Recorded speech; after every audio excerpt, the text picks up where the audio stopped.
పూరా లోకల్. నమస్తే, welcome to పూరా లోకల్. లిక్కర్ పాలసీ స్కామ్ లో తన అరెస్టు అక్రమమని, నిబంధనల ఉల్లంఘనే అంటూ ఢిల్లీ సీఎం అరవింద్ కేజ్రీవాల్ సుప్రీంకోర్టు తలుపు తట్టారు. తనను వెంటనే విడుదల చేయాలంటూ ఆదేశాలు ఇవ్వాలని పిటిషన్ దాఖలు చేశారు.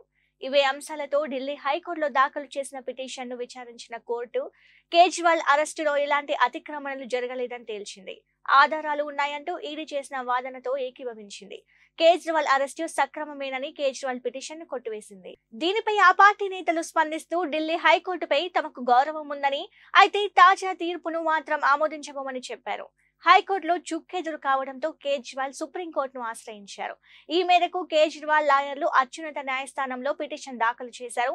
పార్టీ రాజ్యసభ సభ్యుడు సంజయ్ సింగ్ కు సుప్రీంకోర్టు ఊరట కల్పించిన విషయం గుర్తు చేస్తూ ఢిల్లీ సీఎం కేజ్రీవాల్ కు కూడా సుప్రీంకోర్టులో ఊరట లభిస్తుందని ఆశాభావం వ్యక్తం చేశారు.